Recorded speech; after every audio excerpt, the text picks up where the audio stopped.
Om Swastiastu.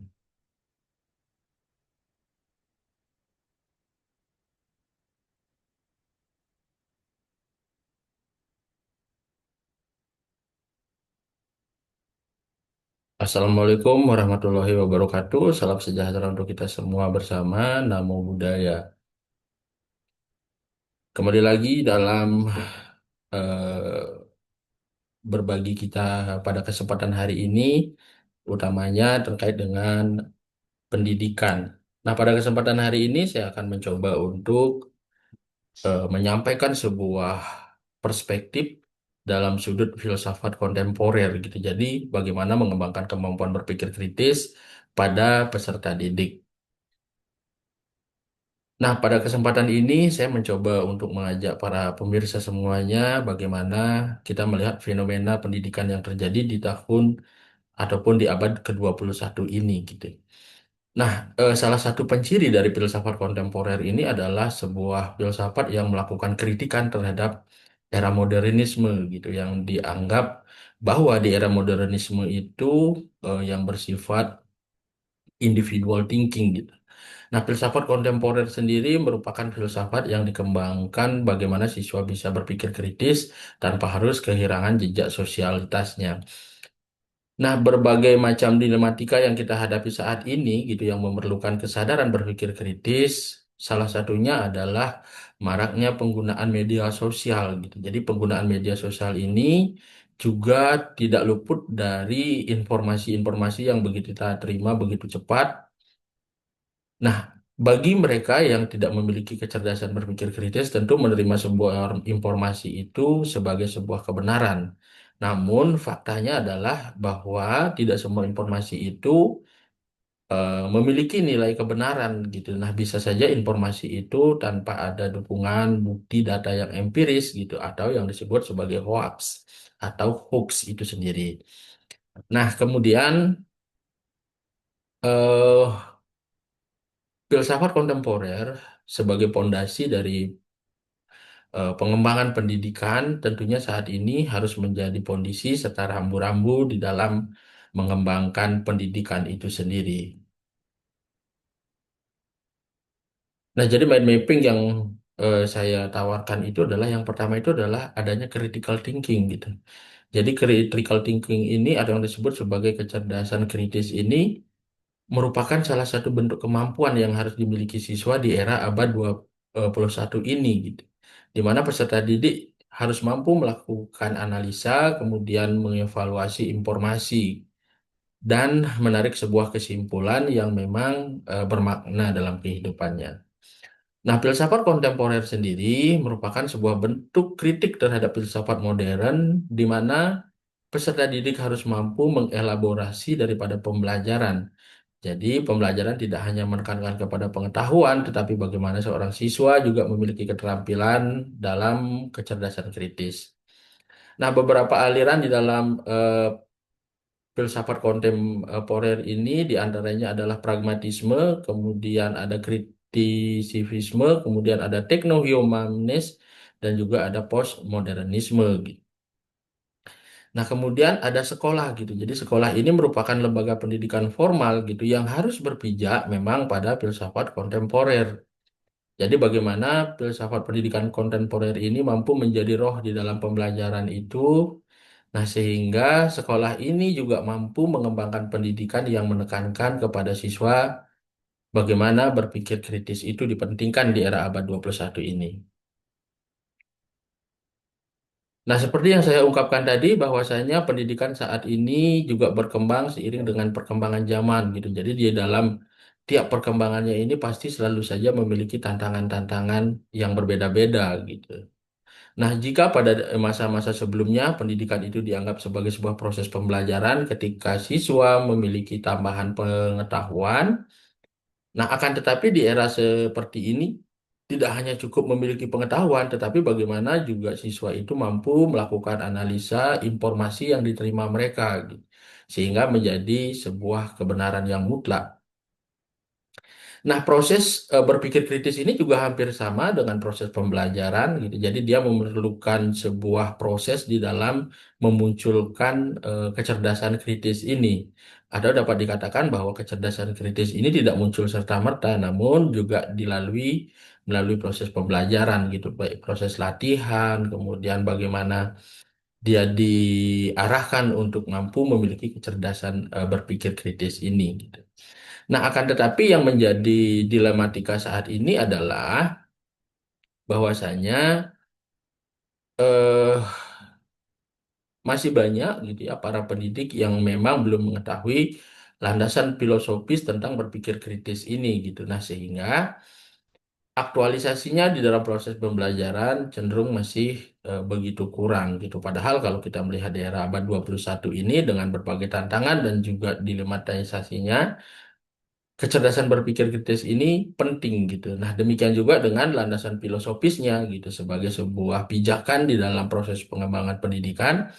Nah, sehingga filsafat kontemporer ini eh, sekiranya penting untuk bisa diketahui. Nah, peranan filsafat sendiri dalam pendidikan di antaranya adalah sebagai sebuah rambu-rambu gitu di dalam eh, proses pendidikan baik dalam pengambilan kebijakan, demikian juga di dalam pengambilan sebuah keputusan gitu dalam praktik di lapangan. Nah, sehingga filsafat tidak hanya sebatas teori saja gitu, namun juga bagaimana filsafat ini mampu diaktualisasikan. Nah, filsafat kontemporer ini sendiri berangkat dari postmodernisme gitu ya, yang bergerak dari penolakan terhadap pandangan modernis yang menekankan pada universalitas, rasionalitas, dan juga objektivitas. Nah, postmodernisme sendiri atau kontemporer itu adalah menolak adanya klaim-klaim kebenaran tunggal dan juga mutlak gitu. Dan lebih memilih pandangan yang mengakui relativitas dan juga keberagaman. Sehingga di sini dapat kita lihat bahwa ketika seorang siswa belajar gitu diberikan pengetahuan, maka pengetahuannya itu menjadi sebuah sesuatu yang mutlak gitu. Namun di era kontemporer ini, pengetahuan itu harus dievaluasi gitu. Apakah pengetahuan itu benar atau diragukan atau sifatnya hoax gitu. Nah, inilah yang menjadi tolak ukur di dalam filsafat pendidikan kontemporer. Saya akan kembali kepada kerangka konsepnya gitu ya. Di antaranya adalah berpikir kritis gitu. Nah, jadi berpikir kritis ini dianggap sebagai sebuah proses mental gitu untuk bagaimana menganalisa ataupun mengevaluasi informasi. Nah, sehingga informasi tersebut ini bisa didapatkan dari hasil pengamatan, kemudian pengalaman, akal sehat, atau melalui media komunikasi gitu.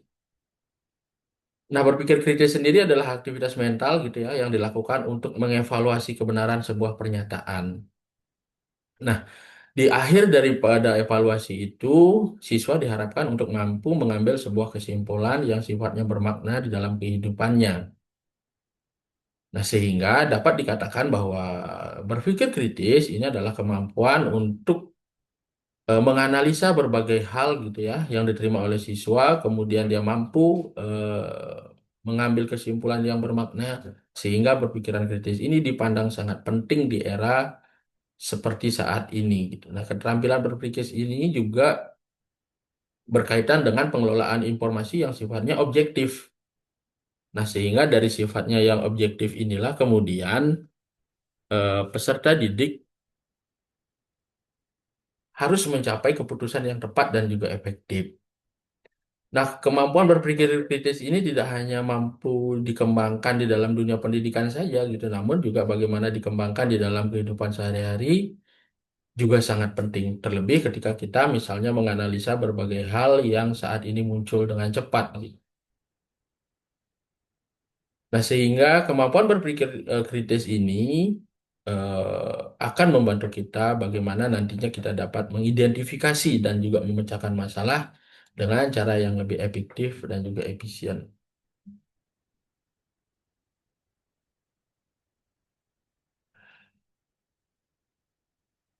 Nah, filsafat pendidikan kontemporer sendiri adalah eh, bidang studi yang mengkaji prinsip-prinsip, nilai, dan juga tujuan pendidikan gitu ya di dalam konteks zaman modern atau saat ini.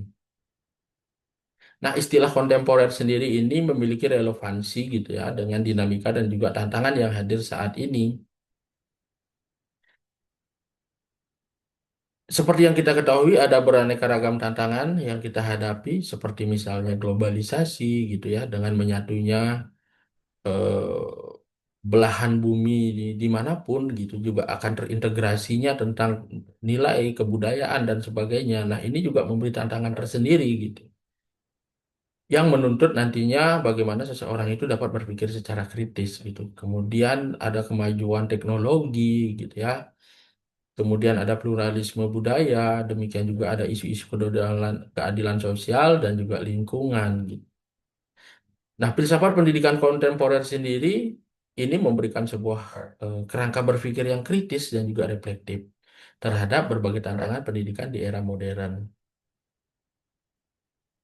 Nah, filsafat kontemporer sendiri mendorong sistem pendidikan bagaimana dapat beradaptasi dengan teknologi digital dan juga tuntutan global. Tujuannya sudah barang pasti gitu, kita tidak bisa menampik perkembangan global, teknologi dan sebagainya. Nah, sehingga diharapkan bahwa peserta didik itu dengan memanfaatkan media teknologi, dia tidak kehilangan jati dirinya sebagai seorang manusia. Demikian juga sebagai makhluk yang berbudaya.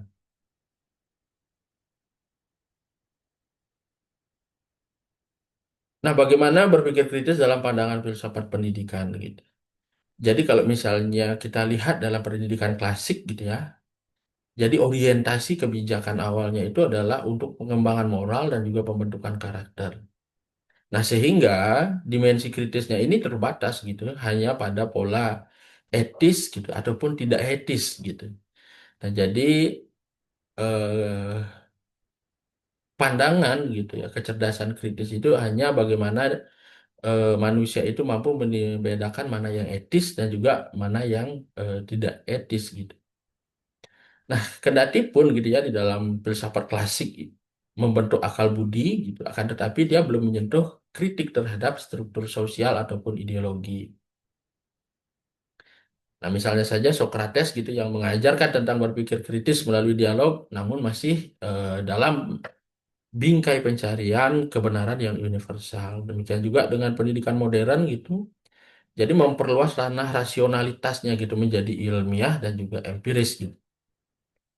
Nah, kritik ini diarahkan pada kesalahan logika dan juga data, bukan pada sistem sosialnya sendiri.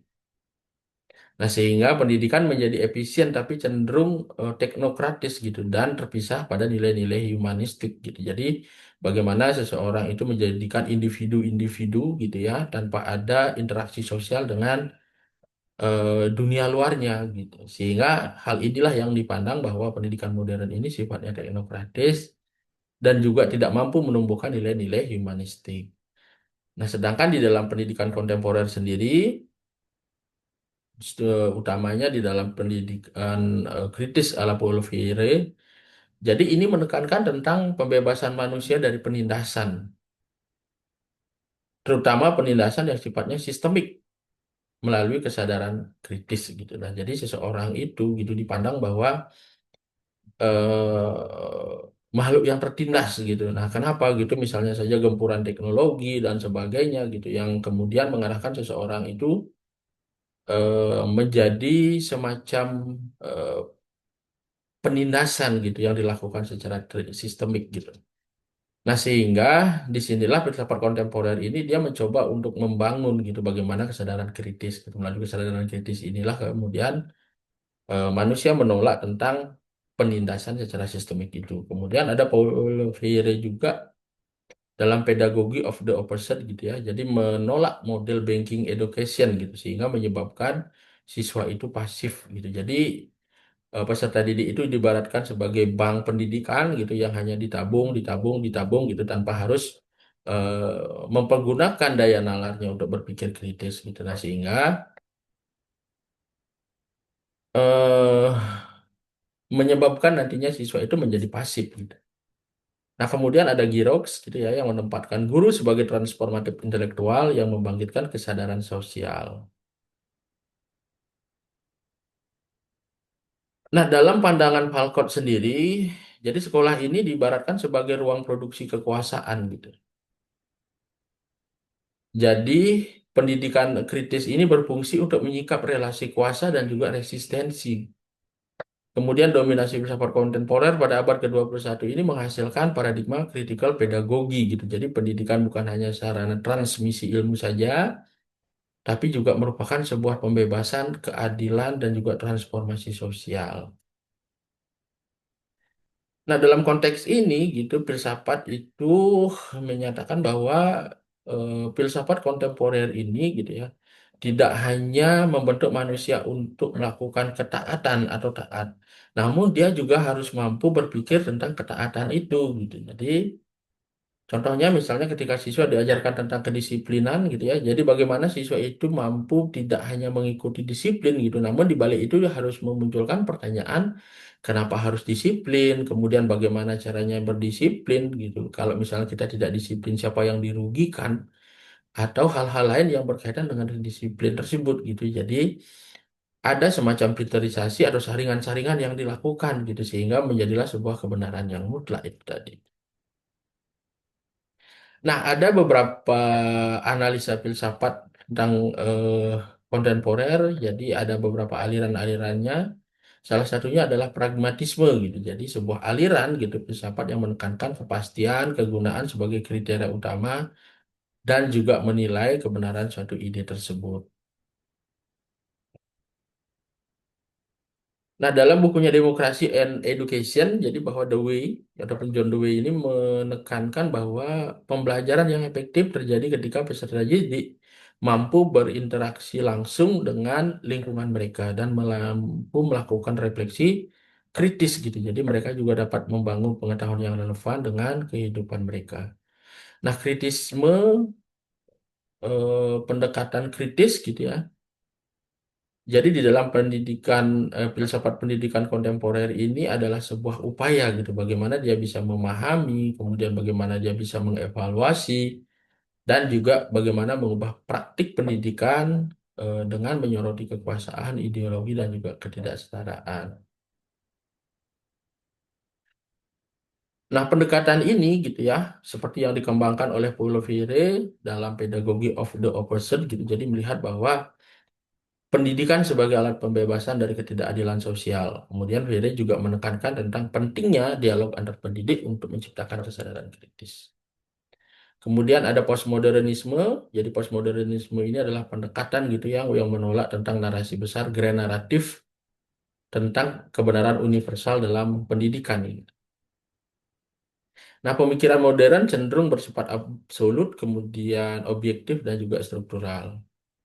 Nah, kemudian postmodernisme juga mengkritisi narasi besar dalam pendidikan tradisional gitu seperti standar universal atau sistem hierarki. Nah, pendekatan ini juga dianggap mendukung pluralitas keragaman budaya dan juga inklusivitas gitu.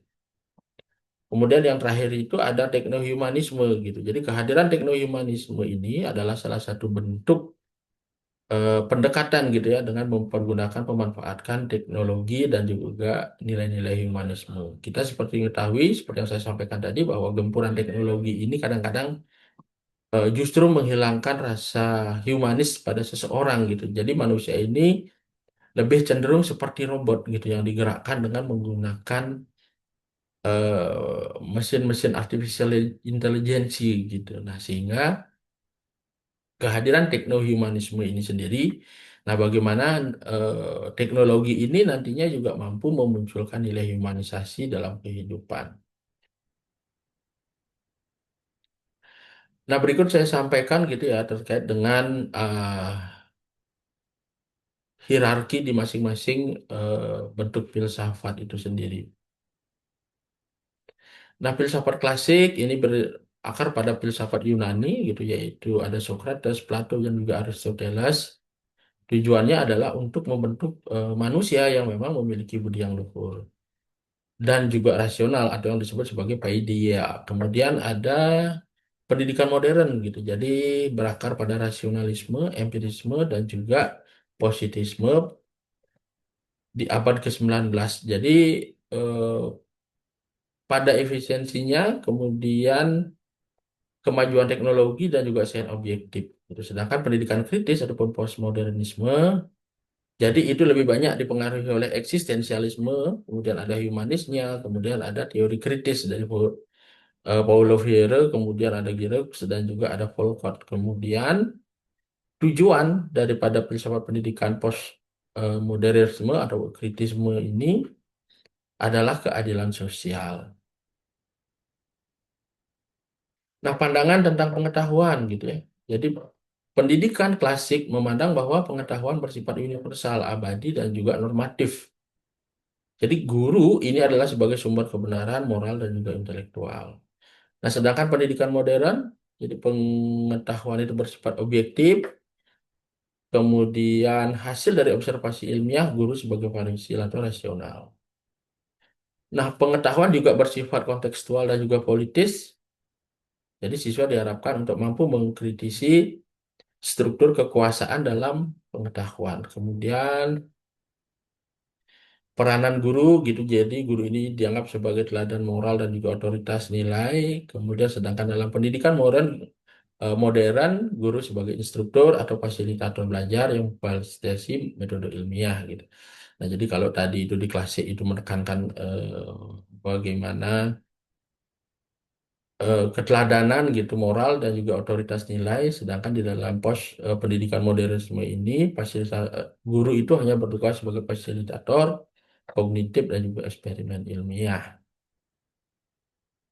Nah, dalam pendidikan kritis modern, jadi siswa ini dianggap sebagai subjek otonom gitu yang kritis terhadap dialog ketimpangan dan juga struktur sosial. Metode pembelajaran, jadi dialog secara reflektif, kemudian metodika, kemudian pembiasaan kebijakan Aristoteles, serta disiplin moral. Nah, pada pendidikan modern sendiri, jadi metode ilmiah, kemudian observasi, laboratorium, eksperimen, kurikulum nasional. Nah, sedangkan dalam pendidikan kritis atau postmodernisme, dialog reflektif, kemudian emansipatoris, kemudian diskursus kritis, problem solving education, dan juga kolaborasi. Nah, kalau dilihat dari dimensi bentuk pendidikan kritis yang dihasilkan, ya maka muncullah kritis dalam arti moral ataupun etika kebijakan, kemudian kritis dalam arti rasional ataupun metode ilmiah. Sedangkan dalam pendidikan kritis postmodernisme ataupun eh, pendidikan saat ini, kritis itu adalah dalam arti sosial politik ataupun kesadaran dan juga transformasi. Nah, bagaimana ciri-ciri seseorang berpikir kritis, utamanya peserta didik? Nah, itu ada beberapa hal. Jadi, yang pertama itu mengetahui bagian-bagian dari secara keseluruhan, secara detail. Misalnya, ketika anak-anak diberikan sebuah kerangka gitu ya, ataupun misalnya anak-anak dibuatkan sebuah modul gitu. Jadi, dari sana dia nanti bisa mengetahui gitu ya, secara detail bagian-bagian keseluruhan dari media yang diberikan. Kemudian berpikir kritis juga terkait dengan pandai mengenali kekurangan, kemudian mampu membedakan mana ide ataupun bukan, gitu. Kemudian mampu menguji asumsi, kemudian mampu menelaah pikiran yang tidak sesuai dengan kejadian yang terkini. Nah, bagaimana aktualisasinya di dalam kehidupan pendidikan, dalam membentuk siswa bisa berpikir kritis?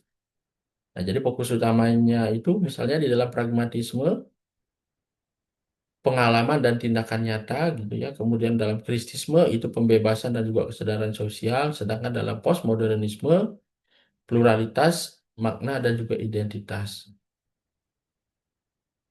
Nah, dalam teknohumanisme bagaimana kemudian ada integrasi teknologi dan juga nilai kemanusiaan.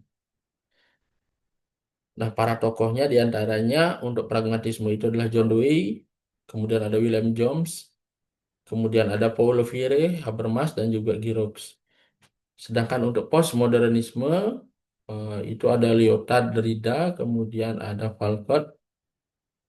Sedangkan dalam teknohumanisme adalah ada Harari, Froudi, dan juga Bastem. Nah, fasilitator pengalaman jadi agen transformasi sosial gitu ya di dalam kritisme.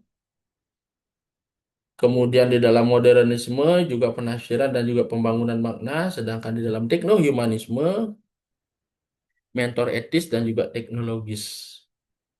Nah, peranan siswa sendiri bagaimana? Jadi peranan siswa itu adalah eksperimen dan juga kolaborasi dalam kritisisme bahwa peserta didik itu dipandang sebagai subjek kritis dan juga emansipatoris. Sedangkan dalam postmodernisme, penafsir dan juga pembangun makna. Sedangkan di dalam teknohumanisme, pengguna teknologi yang etis dan juga reflektif. Nah, kaitannya dengan pendidikan kritis bagaimana? Nah, jadi dalam pandangan pragmatisme bahwa kecerdasan kritis itu mengajarkan berpikir serta melalui pengalaman gitu. Nah, sedangkan kritisisme memandang bahwa membangun kesadaran dan perlawanan terhadap juga ketimpangan. Nah, sedangkan postmodernisme ini mengkritisi dominasi makna dan juga struktur kekuasaan. Sedangkan teknohumanisme jadi bagaimana mengajarkan etika kritis gitu terhadap teknologi itu sendiri. Nah, aliran-aliran filsafat kontemporer dalam aktualisasinya dalam kehidupan pembelajaran.